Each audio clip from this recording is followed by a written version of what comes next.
little bit about order form bumps. Now, this is just vitally important, and it should be something that everybody does on their sales pages every single time.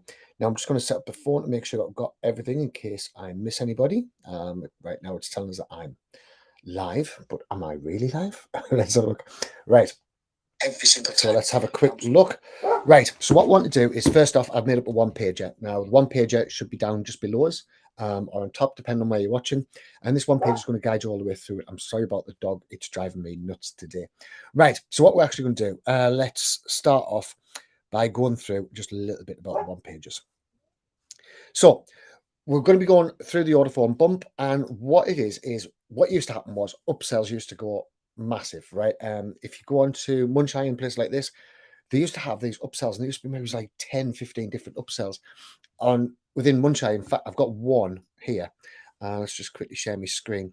This was the one I found this morning, right? And literally, can you imagine coming at this funnel, right? So you've got your front end product, which is $47. Then you've got your one-time offer number one, which is $297. Online offer number two, number three, number four, number five, number six, and a done for you service at number six as well, right? Now, if you're getting people to go through all of these various different steps, what's going to happen is you're going to start really begin to piss people off, and they're going to start leaving your business. And what's going to happen is basically they aren't going to want to sell. They aren't going to want to buy stuff off you. It's what used to be called is it used to be called upsell hell, and people actually at one point started videotaping themselves going through these various different sales funnels and all of these different upsells and downsells and all the rest of it. And what happened was it meant that once they bought the product off one person, they wouldn't come back and they wouldn't go and buy it again. It used to drive people absolutely crazy. And there was like a huge kickback on this. And so what happened was people were making an awful lot of money, right? And they were making the money left, right, and center. But the problem was is that no customers were returning. So short term, it was great. And this is what you see with a lot of these manufacturers on Munchine and things like this. They make up a product. They're not intending on selling an awful lot of the product. They intend to do it to get all the money in as fast as possible. And they're not really too bothered if they upset an awful lot of people. Now, I don't particularly like that way of working because we want long-term. We want long-term customers. We don't just want wham, bam, thank you, ma'am, and then leave them. So we need to increase the customer satisfaction. Now, what I found is two upsells seems to be about the happy medium. People aren't that upset if they've got only two upsells. So that get on your landing page to get your free offer or your cheap offer, to then get an upsell to whatever product it is. So you have a bridge page, so over to Chat Ammo, for example, or Groove or whatever. And then you might have another upsell page. So you might have your own course, right? But after that, that's as far as I'll go. I would not keep on going with these upsells and downsells left, right, and center. It just means you're going to be losing money long term. Right. But that does mean if you're not doing all these upsells, it means you're going to miss out on an awful lot of money, which is where your upsells come in, right? Your upsells are awesome. You're going to be quite shocked at how good they actually do convert. So the way I want you to think of upsells is a little bit like an impulse buy at a supermarket. So once you've wandered around the supermarket and you come to checkout, you'll see all the sweets there and crisps and things that's made there to make kids and big kids like me go and buy them straight away. So an impulse buy. So you're going to grab that thing of Polo Mints or Wrigley's chewing gum or whatever it is. Normally protein bars actually I grab in my supermarket. But there's all of these different things which are just there to tempt you to spend more money. And this works an absolute treat. Now, your bump should always be just underneath where your actual, oh, there's the other dog next door. Your bump should always be just underneath where they've already put in the credit card. If they've already put the credit card, they're already halfway there. And now they're in the buying sort of mood in place. So I'm trying to get the dogs in now. And what you're looking at roughly on the conversion rates is around about 15 to 30%. So as you can imagine, if you're spending $1 per person to get them into your funnel, and you can convert these people at 15 to 30%. I'm so sorry, these dogs are going mental. And you can convert them 15 to 30%. We'll even say if they're spending $1 per person to get them in there, you're converting 15 to 30%, and you have an upsell there, bump offer, sorry, the dog's put us right off.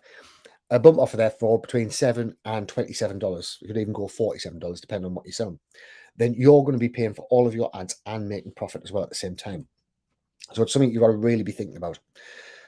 So this means that all of the ads that you start running are going to pay for themselves and make the rest of your funnel pure profit. So you've already paid for all your ads, you've already paid for all the traffic, you've already paid for getting your email list built for your future sales. Which remember, you're talking $1 on an email list, we're talking around $7 on a messenger bot list. So now you've paid for all of that lot, right? As well. Now, a prime example of somebody who does this is McDonald's. McDonald's is famous for it. They actually have a loss leader, which I think is their burgers, and which is why they keep on saying, do you want fries with that? Or would you want to supersize this? Or whatever they decide on their particular upsell at the time, right? Now that's an upsell.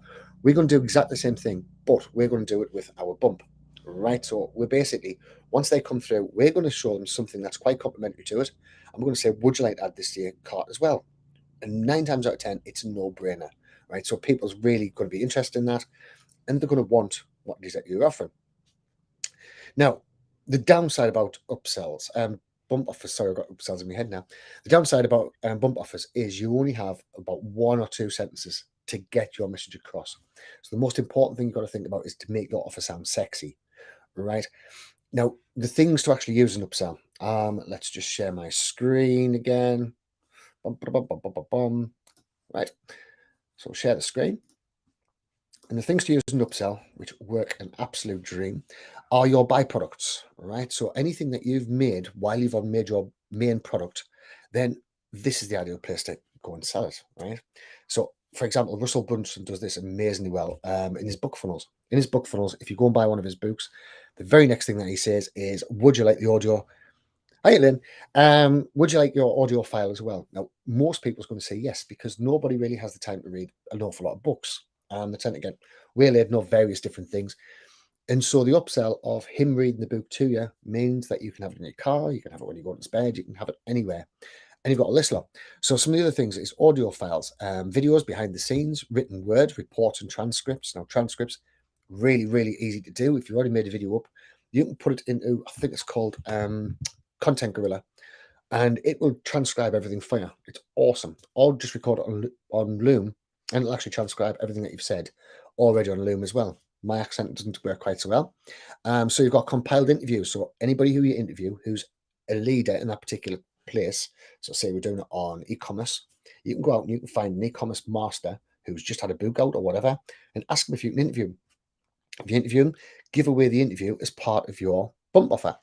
You've got your templates, you've got your contracts, you've got your swipe files, you've got your checklist, and you've got software. If you're in the position to make software, it makes an excellent bump offer. All right. And this is where it should be. So they've got the address. This is actually on a free one. They've got the address, they've got the country, and they can add the $7 on their checkout. Right? It's that simple.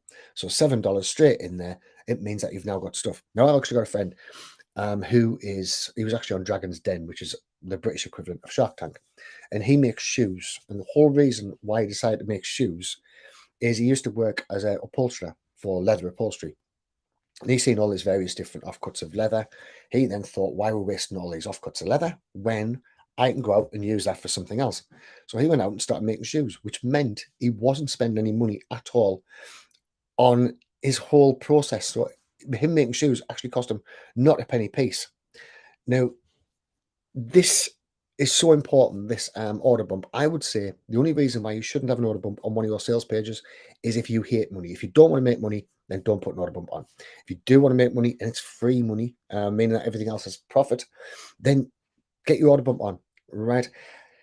It's so important. So what I want to do is I want you to do anything at all that you can think of as an order bump. Now, if you want to use my membership site, which you get access to when you have chat ammo, and you can use 1 or 2 videos out of that, then feel free. Just use anything at all to get your order bump in place, right? Just drag the videos off, do a search on YouTube for them, download them, and then put them up on your own page, right? This is something that you should be doing all of the time. Okay, so only quickly today, hopefully you can appreciate how much I think order bumps are worth it. Hopefully you can see why an order bump should be working for you and how good you can actually get the order bumps going. And that's it, guys. Right, thanks very much for watching, and speak soon.